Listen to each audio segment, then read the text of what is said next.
Ang binatang may bertod ng puting ahas laban sa aswang. Sa isang liblib na baryo sa tabi ng kagubatan ng bundok, may isang binatang kilala sa pangalang Andres. Siya ay hindi katulad ng ibang kabataan sa kanilang bayan, hindi siya kilala sa kanyang lakas o tapang, kundi sa isang kakaibang katangian, ang kakayahan niyang magtamo ng kapangyarihan mula sa isang puting ahas. Noong bata pa siya, si Andres ay hindi pa nakakaramdam ng anumang kakaibang kakayahan. Ngunit isang gabi, habang siya ay naglalakad sa kagubatan upang manghuli ng hayop, nakatagpo siya ng isang puting ahas na may malakristal na mga mata. Agad siyang tinuklo nito sa daliri, ngunit sa halip na magdusa ng sakit, naramdaman niyang may damaloy na kakaibang enerhiya sa kanyang katawan. Ang puting ahas ay nagsalita sa kanyang isipan at sinabing, "Ikaw ang napili ko, ang iyong katawan ay magiging tahanan ng aking kapangyarihan." Sa mga sumunod na linggo, nagsimula siyang makaranas ng mga kakaibang pangyayari. Ang kanyang pandama ay naging mas matalim, at ang kanyang lakas ay lumaki. Naging bihasa siya sa pakikipaglaban gamit ang mga simpleng armas, at nakaya niyang puksain ang mga mabagsik na hayop na matatagpuan sa kagubatan. Ngunit hindi lang ang mga hayop ang naging banta kay Andres. Mayroong isang mas matinding panganib na nagbabalik mula sa dilim, ang mga aswang na matagal nang nagtatago sa kanilang baryo. Ang mga aswang na ito ay naghahanap ng mga inosenteng kaluluwa upang lunukin at magpalakas. Isang gabi, isang matinding sigaw mula sa isang batang babae ang umalingaw-ngaw sa buong baryo. Tumakbo si Andres patungo sa pinagmulan ng sigaw at nakita ang isang babaeng kinuha ng aswang sa ilalim ng isang puno ng balete. Tinutok ni Andres ang kanyang tingin sa babaeng kinikiskes ng matulis na kuko ng aswang. Hindi siya nag-atubiling magsalita. Sa isang malakas na tinig, "Bitiwan mo siya." Ang aswang ay humarap kay Andres at ngumisi. Isang binatang may lakas, huwag mong akalaing kaya mong tapusin ako," sabi ng aswang, sabay tawa. Ngunit hindi natatakot si Andres. Sa mga mata niyang kumikislap tulad ng mata ng puting ahas, dahan-dahan siyang nagsimula ng ritual. Sa bawat paggalaw ng kanyang mga kamay, ang hangin sa paligid ay nagbago, lumakas ang mga alon ng enerhiya, at ang katawan ni Andres ay napuno ng lakas mula sa puting ahas. Ang tinig ng puting ahas ay magbibigay sa iyo ng gabay, aniya, habang iniisip ang mga salita ng ahas na nagsalita sa kanyang isipan. Ibigay mo ang iyong buong lakas. Nang matapos ang ritual, lumabas ang puting ahas mula sa kanyang katawan, ngunit ang itsura nito ay nagbago. Hindi na ito ang simpleng ahas na tumuklo sa kanya, kundi isang dambuhalang nilalang na may katawan ng ahas at ulo ng isang mandirigma. Dahil sa lakas na ipinagkaloob ng puting ahas, si Andres ay naging kahangahangang mandirigma. Ang kanyang mga galaw ay mabilis at matalim, ang mga suntok at sipa niya ay parang mga bitin na halimaw na dumadaan sa hangin. Sa isang iglap, tinangkang hawakan ng aswang ang batang babae, ngunit bago pa man ito makuha, isang malakas na suntok ni Andres ang tumama sa tiyan ng aswang. Umikot ang katawan ng aswang at natapon ang kanyang mga kuko at ngipin. "Huwag mong gawing biro ang isang binatang may gabay ng puting ahas," sigaw ni Andres, habang pinipilit na itumba ang kalaban. Hindi nagtagal, nagtagumpay siya, at ang aswang ay naglaho sa usok. Habang ang ibang tao sa baryo ay napansin ang lakas ni Andres, mas lalo pang dumami ang mga aswang na sumubok siyang patumbahin. Isa-isang nilabanan ni Andres ang mga aswang, gamit ang kanyang mga bagong kakayahan at ang gabay ng puting ahas. Ang balita ng kanyang tagumpay ay kumalat sa buong baryo, at isang araw, isang matandang mang-uugnay ang lumapit sa kanya. "Andres, may isang mas malupit na aswang na nagtatago sa kabundukan," wika ng matanda. Siya ay hindi ordinaryong aswang, kundi isang hari ng mga nilalang ng dilim. Kung hindi mo siya mapipigilan, lahat ng tao sa iyong bayan ay mapapahamak. Bilang isang mandirigma na natutunan mula sa puting ahas, si Andres ay hindi natakot. Inihanda niya ang kanyang sarili para sa pinakamatinding laban. Habang papalapit ang araw ng kanilang labanan, naranasan ni Andres ang pinakamalupit na pagsubok ng kanyang buhay. Ang hari ng mga aswang ay may kakayahan ring magtakda ng mga ilusyon at kontrolin ang isipan ng mga kalaban. Sa isang matinding gabi, nagharap ang dalawa sa gitna ng madilim na kagubatan. Ang aswang na hari ay nagtangkang kontrolin ang isipan ni Andres, ngunit hindi siya nagtagumpay. Dahil sa mga pagsasanay at gabay ng puting ahas, nakita ni Andres ang tamang paraan upang masupil ang aswang na hari. Sa isang matalim na sipa, tumama ang likod ng aswang sa isang matigas na puno, ngunit hindi pa tapos ang laban. Isang malakas na kislap mula sa puting ahas ang nagbigay ng huling suntok kay Andres, at ang aswang na hari ay tuluyang nawalan ng buhay. Muling nagbabalik ang katahimikan sa baryo. Ang mga tao ay nagpasalamat kay Andres, hindi lamang dahil sa kanyang lakas, kundi dahil sa kanyang tapang at dedikasyon upang protektahan ang kanyang bayan mula sa mga nilalang ng dilim. Si Andres ay nagpatuloy sa pamumuhay sa tabi ng kagubatan, habang ang puting ahas ay patuloy na nagmamasid sa kanya, nagsisilbing gabay at tagapagtanggol laban sa mga panganib na darating, at hanggang sa araw na iyon, ang pangalan ni Andres ay naging alamat sa buong baryo, ang binatang may bertod ng puting ahas na nagligtas sa kanilang buhay laban sa mga aswang. Matapos talunin ang hari ng mga aswang, nagpatuloy ang buhay sa baryo. Tila ba naging tahimik na ang lahat at ang mga tao ay nakahinga ng maluwag, ngunit sa kabila ng katahimikan, may isang bagay na hindi kayang malimutan ni Andres, ang malalim na pakiramdam na may isang bagay pa siyang kailangang harapin. Hindi matitinag ang kanyang gabay, ang puting ahas, ngunit nararamdaman niyang may mas malalim pang misteryo sa kanilang laban. Isang haten gabi, habang si Andres ay nagbabalik mula sa isang misyon ng panghuhuli ng mga ligaw na hayop sa kagubatan, narinig niyang may isang sigaw na muling sumira sa katahimikan ng gabi. Ang sigaw ay malakas, tila nagmumula sa ilalim ng isang malaking puno ng balete. Mabilis siyang nagmadali patungo sa pinagmulan ng tunog. Nang makarating siya roon, nakita niyang isang matandang mang-uugnay ang nakatayo sa harap ng puno. "Binata, ang iyong laban ay hindi pa tapos," wika ng matanda habang tinitingnan si Andres ng may malungkot na mata. "Matanda, paano mo nalaman?" tanong ni Andres. "Ang mga aswang na iyong natalo ay pawang mga alipors lamang ng isang mas mataas na nilalang," sagot ng matanda. "Ang pinagmulan ng lahat ng aswang sa kabundukan ay isang nilalang na tinatawag na Alec. Ang Alec ay isang nilalang ng dilim, at ang pinagmulan ng kanyang kapangyarihan ay isang madilim na pakikitungo sa mga nilalang ng kagubatan." Inisip ni Andres ang mga sinabi ng matanda, tila ba hindi siya natapos sa kanyang misyon, at may mas malaking kalaban pa siyang kailangang labanan. Ang Alec ay isang nilalang na itinataguyod ang kapangyarihan ng kadiliman at may kakayahang magbigay ng walang katapusang pahirap sa kanyang mga kalaban. "Ano ang magagawa ko laban sa kanya?" tanong ni Andres. "Ang Alec ay may isang kahinaan," sagot ng matanda. "Ang isang matinding liwanag lamang ang makakapagpabagsak sa kanya. Ngunit hindi basta liwanag, ang liwanag na magpapalakas sa iyo ay matatagpuan sa kailaliman ng kagubatan. Doon mo makikita ang Diyos ng liwanag."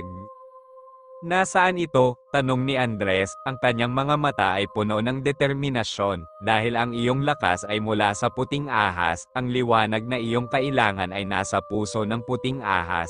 Hanapin mo ang kawangis ng liwanag sa pusod ng kagubatan, at doon mo matutuklasan ang iyong pinagmulan."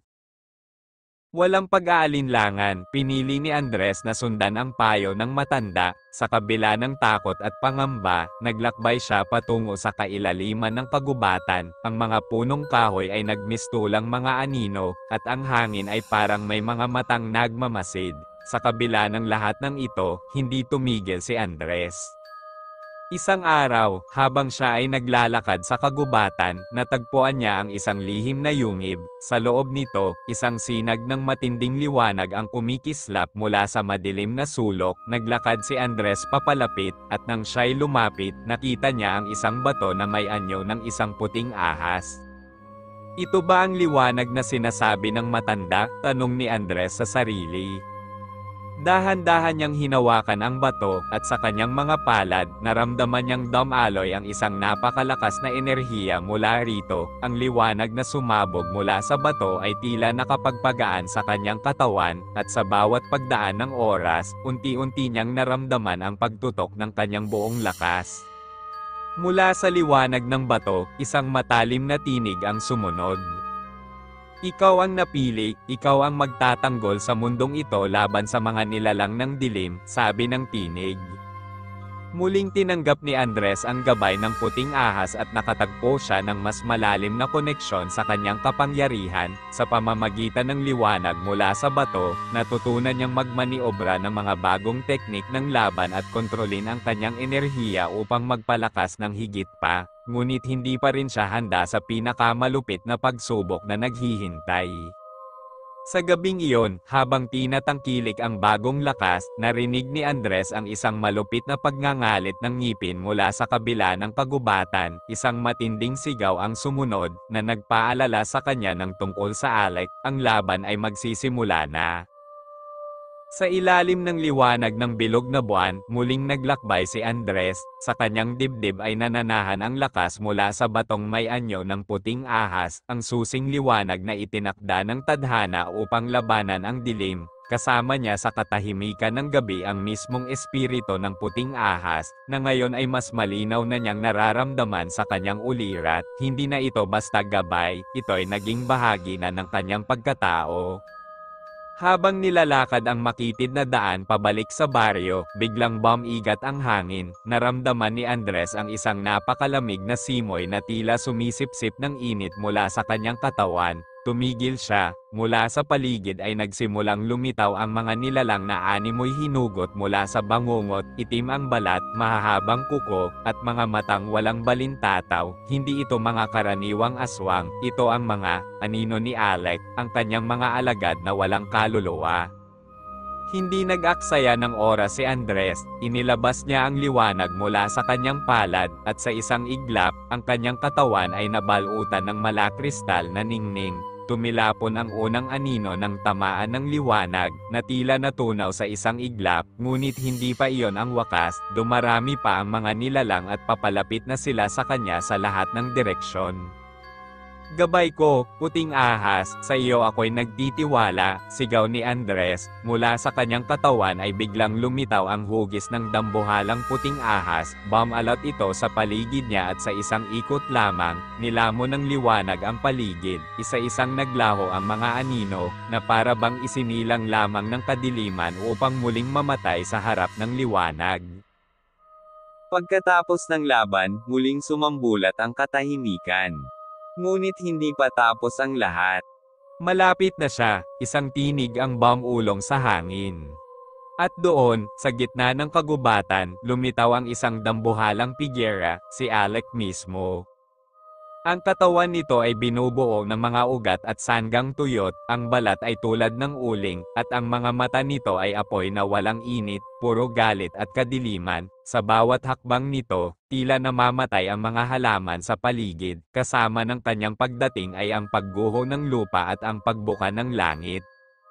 Andres, wika ni Alec, ang liwanag mo ay panandalian lamang, ang dilim ay walang hanggan. Ngunit hindi natinag ang binata, itinindig niya ang kanyang katawan at inilabas ang natutunang kapangyarihan. Mula sa kanyang likod ay lumitaw ang hugis ng puting ahas, na ngayon ay nagmistulang tunay na espiritu, isang dambuhalang liwanag na bumalot sa kalangitan. Narito ako hindi lang upang lumaban, sagot ni Andres, narito ako upang tapusin ka. Sa isang iglap, sumiklab ang una nilang salpukan, bumangga ang dilim at liwanag, ang lupa ay nag-alog, at ang mga puno ay nagsiyukuan sa lakas ng enerhiya. Ang unang pag-atake ni Alec ay halos sumira sa proteksyon ni Andres, ngunit sa huli, nanaig ang determinasyon ng binata. Ang kanyang liwanag ay lumakas habang siya ay lalong nakikipaglaban. Natutunan niyang gamitin ang alab ng ahas, isang teknik na lumilikha ng apoy na liwanag na kayang sumunog sa mismong anino. Ngunit sa huli, bumangon muli si Alec, mas malakas, mas mabangis. Ang susunod na banggaan ang magtatakda ng wakas, bulong ng puting ahas sa kanyang isip, at doon nagtapos ang gabing iyon, sa gitna ng nagbabadyang sukdulang labanan ng liwanag at dilim. Sa muling pagkagat ng dilim, nagising si Andres mula sa isang saglit na ulirat, paligid niya ay wasak, ang mga punong dating malalago ay naputol, ang lupa ay may mga bitak na tila bibig ng impyerno, at ang hangin ay mabigat, parang pinipilit siyang huminto. Ngunit sa kanyang dibdib ay nagniningas pa rin ang batong puti, doon niya naramdaman ang tinig ng espiritu ng ahas, mas malalim, mas matatag. Andres, ang iyong dugo ay hindi pangkaraniwan, isa kang tagapagmana ng sinaunang lahi, ang mga tanagbanyawan ng puting ahas. Nanlaki ang mata ni Andres, hindi niya batid ang tungkol sa kanyang lahi, ngunit sa isang iglap, tila may liwanag na sumiklab sa kanyang isip, mga alaala ng kanyang ninuno, mga mandirigmang may balat na kumikislap, mata na parang buwan, at kakambal na ahas ng liwanag. Ngunit paano ko magagamit ito laban kay Alec? Tanong ni Andres sa kanyang isipan. Sa puso ng kagubatan, may altar ng liwanag ng mga ahas, doon mumadyay gising ang huling Bertod. Ngunit hindi ganoon kadali ang daan, habang tinatahak ni Andres ang landas patungong altar, sinundan siya ni Alec, sa bawat hakbang ng halimaw, ang langit ay dumidilim, at mga nilalang ng gabi, mga aswang, sigbin, manananggal, ay sumusulpot upang harangin siya, isa-isa niyang hinarap ang mga ito, gumamit siya ng bagong teknik, sibat ng puting liwanag, isang liwanag na inihahagis mula sa kanyang mga palad, tumatagos sa puso ng kasamaan. Hanggang sa narating niya ang altar, isang hukay sa gitna ng kagubatan, napapalibutan ng mga estatwa ng dambuhalang ahas na nakaturo sa langit. Lumuhad si Andres, ipinatong niya ang batong puti sa gitna ng altar, biglang nagsalubong ang mga ulap, kumulog, at mula sa bato ay umalab ang apoy na puti. Isang dambuhalang ahas, mas malaki pa kaysa noong una, ang bumalot sa buong altar, ang apo ng puting liwanag. Muling nagsalita ito sa kanyang isipan, Andres, ikaw ang huling tagapagdala, buong lakas mo na ang ibinabalik ko, ngayon, ikaw na ang mismong katawan ng liwanag. Biglang nagbago ang katawan ni Andres, ang kanyang balat ay nagliwanag, parang diamanteng kumikislap sa dilim, ang kanyang mga mata ay naging puti, walang itim, sa kanyang likod, may lumitaw na anyo ng ahas na tila pakpak ng espiritu. Sa oras na iyon, muling humarap si Alec, ngunit ngayon, hindi na takot o pangamba ang nasa puso ni Andres, buo na ang kanyang pagkatao, hindi na siya basta binatang may Bertod, siya na ang alagad ng pinakamatandang ahas.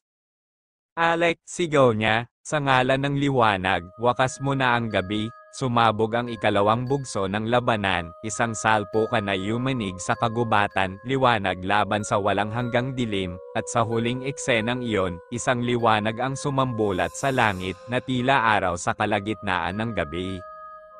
Sa gitna ng sumabog na liwanag, tumigil ang lahat, pati ang mga aswang na nakatago sa lilim ay napaurong, tinamaan ng pangambang matagal na nilang nilimot, ngunit hindi si Alec, bagamat nasugatan at halos matuno ang kalahati ng kanyang katawan, nanatili siyang nakatayo, nagmumura, humahagulgol sa galit. Andres, sigaw niya, habang ang kanyang balat ay unti-unting nagiging abo, hindi mo mauunawaan, may mas matindi pa sa akin. Ngunit bago pa tuluyang mamatay ang halimaw, biglang bumaluktot ang lupa sa paanan nito. Mula sa kanyang nilikhang kadiliman, lumitaw ang isang nilalang na mas matanda, mas mabangis, isang nilalang na tila pinaghalong ahas at anino, ang anak ng itim na ahas. Isang dating kaaway ng mga tanagbanuan na pinatalsik sa kailaliman libo-libong taon na ang nakalilipas. Andres ay napaatras, dama ang kakaibang presensya, ang puting liwanag sa kanyang katawan ay tila binabawasan, sinisipsip ng bagong puwersang ito. Ano ka? Tanong niya, habang handang-handa ang kanyang palad para muling ilabas ang sibat ng puting liwanag. Ako ang balanse, sagot ng nilalang sa tinig na sabay-sabay galing sa lupa, hangin, at kadiliman, at ikaw ang sagabal. Ngunit bago pa makalapit ang halimaw, biglang sumigaw ang langit.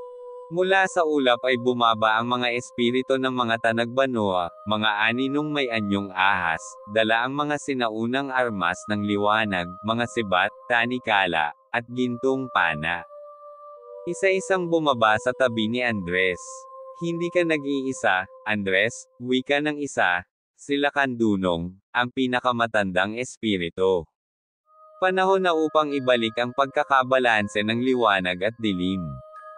Sa utos ng mga espiritu, sinimulan ni Andres ang ritual ng pag-aapoy. Inipon niya ang lahat ng lakas mula sa altar, habang ang mga espiritu'y bumuo ng sagradong bilog, pinoprotektahan siya mula sa nakal-alasong presensya ng bagong kaaway. Ang ritual ay hindi madali, habang nagaganap ito, dumating ang huling alon ng mga nilalang ng dilim, mas malalaki, mas mabangis, at tila walang katapusan, ngunit bawat nilalang na nilalapitan si Andres ay tinataboy ng kanyang katawan na puno ng liwanag.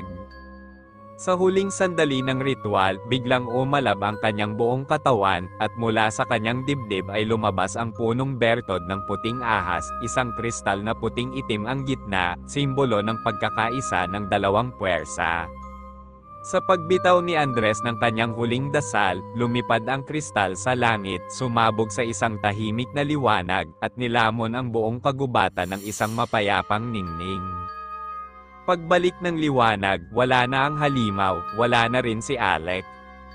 Tumigil ang hangin, lumingon si Andres at nakita ang mga espiritu ng kanyang mga ninuno, nguminingiti at dahan-daang naglalaho, ngunit bago tuluyang maglaho sila Kandunong, iniabot nito kay Andres ang huling bilin. Andres, ang liwanag ay hindi laging nasa langit, minsan, ito'y kailangan mong dalhin sa puso ng kadiliman, at sa katahimikan ng kagubatan, tumayo si Andres, hindi na isang binatang may bertod, kundi isang bagong tagapagbantay ng balanse. Sa likod niya, may anino ng isang ahas na tahimik na gumagapang, laging handang lumitaw sa oras ng pangangailangan. Matapos ang dakilang laban sa kagubatan, inakala ni Andres na magkakaroon siya ng katahimikan, ngunit ilang araw pa lamang ang lumilipas, unti-unti niyang nararamdaman ang panibagong kilabot, hindi mula sa kagubatan, kundi mula sa bayan sa paanan ng bundok, ang kanyang pinanggalingan.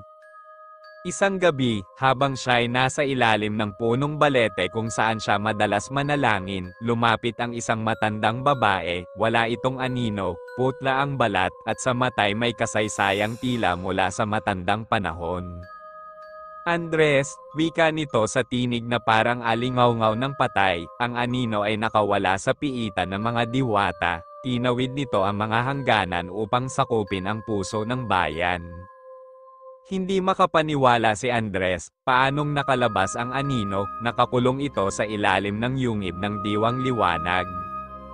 May nagtaksil, sagot ng matanda, isa sa mga tao sa bayan ang naghandog ng dugo't lihim sa kapalit ng kapangyarihan.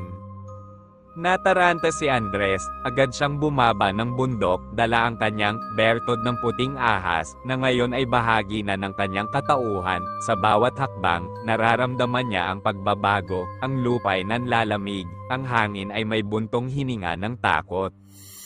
Pagdating niya sa bayan, sinalubong siya ng katahimikan, wala ni isang bata sa lansangan, wala ring sigaw ng mga tindero o ingay ng mga sasakyan. Sa gitna ng plaza, may itim na ulap na umiikot sa estatwa ng bayani, tila bangungot na nagkatawang anino. Doon niya nakita si Mateo, kaibigan niyang matagal nang nawala matapos ang huling gyera sa Hilaga. Ngunit ngayon, si Mateo ay iba na, ang balat nito ay kulay abo, at sa kanyang likod ay may mga ugat na waring nakakabit sa anino sa plaza. Andres, anang binata, kailangan na nating lumaya, ang liwanag ay panlilinlang, ang dilim ang tunay na lakas. Mateo, hindi ikaw yan, ngunit bago pa siya makalapit, biglang umatake ang anino, umusbong mula sa lupa ang mga hugis taong nilalang na pawang gawa sa usok at sigaw, mga kaluluwa ng kalilimlim, sinaunang tagasunod ng aninong tagapukaw. Pinaikot ni Andres ang kanyang kamay, at mula sa kanyang palad ay lumabas ang puting ahas, may ningning na tila buwan sa gabi. Nilabanan niya ang mga nilalang, ngunit napagtanto niyang bawat patay na nilalang ay bumabalik, mas malakas, mas marahas. Hindi sapat ang liwanag, kinailangan niya ng tulong. Sa panawagan ng kanyang isip, biglang lumitaw ang hugis ng isang dambuhalang ahas, ang espiritu ng puting ahas mismo. Sa ulap ng alikabok at usok, lumutang ito sa harapan niya at bumulong, kung nais mong manalo, kailangang tanggapin mo rin ang dilim sa iyong loob. Nag-aalangan si Andres, ngunit naalala niya ang bilin nila Kandunong, minsan, ang liwanag ay kailangan mong dalhin sa puso ng kadiliman. Kaya't sa unang pagkakataon, pinaikit niya ang kanyang mga mata at pinayagan ang kanyang galit, lungkot, at pangamba na pumasok sa kanyang puso, hindi upang lamunin siya, kundi upang kanyang unawain at yakapin. At mula roon, isang bagong anyo ang lumitaw. Si Andres ay hindi na lamang tagapagdala ng liwanag, siya na ngayon ang tagapagbuklod, ang nilalang na kayang sumanib sa dilim upang lumikha ng bagong anyo ng liwanag. Bumalik siya sa laban, at sa bawat hampas ng kanyang puting sibat na may itim na guhit, ang mga anino ay napapalitan ng mga alaala, alaala ng liwanag, ng pagkakaibigan, ng pag-ibig. Unti-unting nawala ang usok sa plaza, si Mateo ay nawala ng ulirat, at mula sa kanyang katawan ay umangat ang isang maliit na aninong umiiyak. Si Andres ay lumuhod, niyakap ito, at tuluyang nawala ang anino, ngunit habang inaakay niya si Mateo papalayo, dumagundong ang lupa, mula sa ilalim ng simbahan, isang sigaw ang pumailan lang, isang sigaw ng galit, pagkauhaw, at pagkabigo, ang aninong tagapukaw ay bumangon. Sa gitna ng umuusok pang plaza, habang pasa ni Andres ang walang malay na si Mateo, biglang yumanig ang lupa, tumilapon ang mga piraso ng bato mula sa basag na daan, at ang hangin ay bumigat na tila may pumipigil sa paghinga ng buong bayan. Mula sa ilalim ng simbahan, isang malalim na bitak ang bumuka, tila sugat ng daigdig na pilit binubuksan ng isang bagay na nakakulong sa kailaliman. Sa loob ng ilang saglit, isang hugis taong nilalang ang lumitaw mula sa bitak, ngunit ito'y walang mukha, animoy usok na may katawan, at ang bawat kilos nito'y may dalang mga hiyaw, sigaw ng mga taong namatay sa takot, pagtaksil, at pangungulila. Andres, sigaw ng tinig na tila sabay-sabay na daang boses, ikaw ang huling humadlang sa pagbangon ko, ngunit ngayong tinanggap mo ang dilim, bahagi ka na rin ng akin. Hindi na kailangang tanungin ni Andres, ito na ang aninong tagapukaw, ang pinakaugat ng kadilimang sinasamba ng mga kaluluwa ng kalilimlim, isa itong halimaw na ipinanganak mula sa taksil na puso ng tao. Bakit mo sinasakop ang bayan? Sigaw ni Andres, humugat ng lakas habang dahan-daang ibinaba si Mateo. Dahil sila mismo ang tumawag sa akin, senggal ng anino, isang matandang gobernador, si Don Fausto, ang nag-alay ng dugo sa aking pangalan, kapalit ng kapangyarihan upang makontrol ang halalan at mamuno habang buhay. Parang binaril ng malamig na tubig si Andres, si Don Fausto, ang taong kanyang hinangaan noong bata siya, ang nagpabigay sa kanya ng unang paaralan at patubig sa baryo, isa palang taksil. Lumabas sa likod ng simbahan ang isang lalaki, matikas pa rin kahit may edad, ngunit ang kanyang mga mata ay wala ng liwanag, nasa anino na siya. Andres, wika ni Don Fausto, minsan ay pinangarap ko ring iligtas ang bayang ito, ngunit ang kabutihan ay walang saysay kung ang mga tao mismo'y sakim at makasarili, pinili ko ang dilim upang baguhin ang lahat sa paraan ng lakas. Sa pamamagitan ng takot, ganting tanong ni Andres, hindi ka tagapagligtas, Don Fausto, isa kang taksil, humalakhak ang anino, sabay sumanib sa katawan ni Don Fausto, sa isang kisap mata, naging dambuhala ito, isang halimaw na may mukha ng tao at katawan ng anino, may pakpak na yari sa usok at mga kuko ng bakal.